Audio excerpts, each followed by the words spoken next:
दिल्ली के दिल में सदियों से एक इमारत खड़ी है, जिसकी दीवारों ने सिर्फ बादशाहों की शानो शौकत नहीं, बल्कि पूरे हिंदुस्तान की तकदीर को बनते और बिगड़ते देखा है।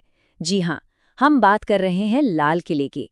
तो चलिए, आज इसकी कुछ ऐसी अनसनी कहानियों में उतरते हैं, जो शायद किताबों के पन्नों में कहीं खो गई हैं। ये सिर्फ पत्थर और गारे की इमारत नहीं है। समझिए, ये 400 साल के इतिहास का एक जीता जागता गवाह है। इसने ताकतवर साम्राज्यों को उठते देखा है, तो उन्हें धूल में मिलते हुए भी देखा है। ये किला अपने आप में एक पूरी दास्तान है। अच्छा, एक मजेदार बात बताएं। जिसे हम और आप लाल किला कहते हैं, उसका ये नाम शुरू से नहीं था। शाहजहां ने तो इसे नाम दिया था किला-ए मुबारक, मतलब एक मुबारक या शुभ किला। लाल किला नाम तो बहुत बाद में। माना जाता है कि अंग्रेजों ने इसकी लाल पत्थर की विशाल दीवारों को देखकर रखा। तो सवाल ये है कि आखिर ये किला बना कैसे। इसकी कहानी की शुरुआत होती है एक मुगल बादशाह शाहजहां के एक बहुत बड़े सपने से। एक ऐसी राजधानी बनाने का सपना जो दुनिया में मिसाल बने। हुआ ये कि शाहजहां आगरा की चिलचिलाती गर्मी से कुछ परेशान थे और उन्होंने मुगल सल्तनत की राजधानी को दिल्ली शिफ्ट करने का फैसला किया। उन्होंने यमुना नदी के किनारे एक पूरा नया शहर बसाया, जिसे नाम दिया शाहजहानाबाद। अरे वही जिसे आज हम पुरानी दिल्ली कहते हैं। और इस नए शहर का दिल, इसका सेंटरपीस बना यही शानदार किला। इस सपने को हकीकत में बदलने में जानते हैं कितना वक्त लगा? पूरे 10 साल।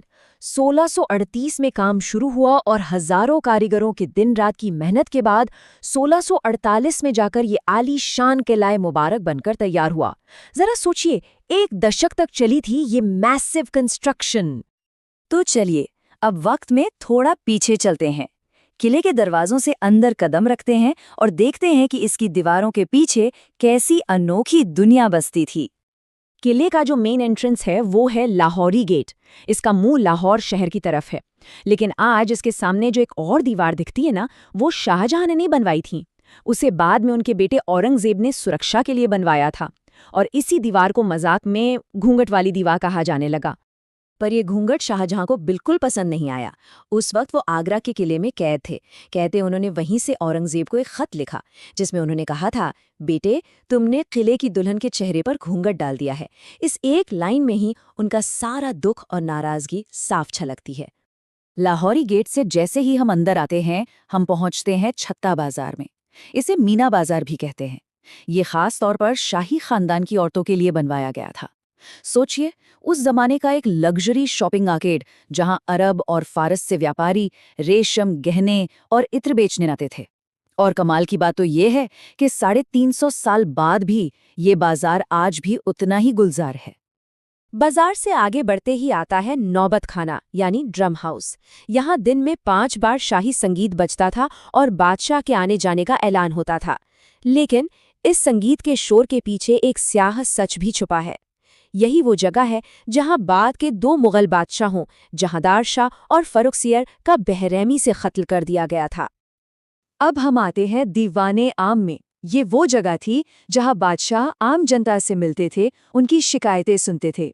बादशाह जिस खास बालकनी में बैठते थे, उसे कहते थे नशीमन ए जिल्ले इलाही, मतलब ईश्वर की छाया का आसन। इसके ठीक पीछे संगमरमर की दीवार पर जो फूलों की नक्काशी है ना, वो देखने लायक है। कहते हैं इसे एक फ्रांसीसी कलाकार ने बनाया था। दीवाने आम से आगे था दीवाने खास। ये पूरे मुगल साम्राज्य का दिल था। एक बेहद आलीशान हॉल जो पूरा संगमरमर से बना था। यहाँ बादशाह सिर्फ अपने सबसे खास मंत्रियों, सलाहकारों और विदेशी मेहमानों से मिलते थे। साम्राज्य के सारे बड़े फैसले यहीं लिए जाते थे। ये जगह इतनी खूबसूरत थी, इतनी ज्यादा कि इसकी दीवारों पर फारसी में एक शेर लिखा गया, अगर फिरदौस बर्रुए ज़मीअस्त हमीअस्त ओ हमीअस्त ओ हमीअस्त, मतलब अगर इस धरती पर कहीं स्वर्ग है तो वो यहीं है, यहीं है, यहीं है। ये लाइनें आज भी गवाही देती हैं कि वो क्या नज़ारा रहा होगा। लेकिन जैसा कि होता है, अच्छा वक्त हमेशा नहीं रहता। ये जन्नत भी हमेशा कायम नहीं रही। वक्त का पहिया घूमा और इस किले ने वो दौर भी देखा जब इसकी शान और शौकत को बेरहमी से लूट लिया गया। दीवाने खास की सबसे बड़ी शान था मयूर सिंहासन, जिसे तख्ते ताउस भी कहते थे। ये सिर्फ एक सिंहासन नहीं था, ये एक अजूबा था। सोने और दुनिया के नायाब हीरो जवाहरातों से जड़ा हुआ। मशहूर कोह-ए-नूर हीरा भी इसी में लगा था। 17वीं सदी में इसकी कीमत करोड़ों में थी। आज के हिसाब से तो शायद कल्पना करना भी मुश्किल है। पर 1739 में ईरान के शासक नादिर शाह ने दिल्ली पर हमला किया और वो इस बेशकीमती सिंहासन और कोहे नूर को अपने साथ लूट कर ले गया। लेकिन कहानी का अंत और भी दुखद है। रास्ते में उसके काफिले पर डाकुओं ने हमला कर दिया और सिंहासन के टुकड़े टुकड़े कर आपस में बांट लिए, और इस तरह वो सिंहासन हमेशा हमेशा के लिए इतिहास के पन्नों में खो गया। नादिर शाह के हमले के बाद किले के बुरे दिन मानो शुरू हो गए, और फिर आया एक और बड़ा तूफान जब हिंदुस्तान पर अंग्रेजों का शासन कायम हुआ। अंग्रेजों ने किले को फौजी छावनी में बदल दिया।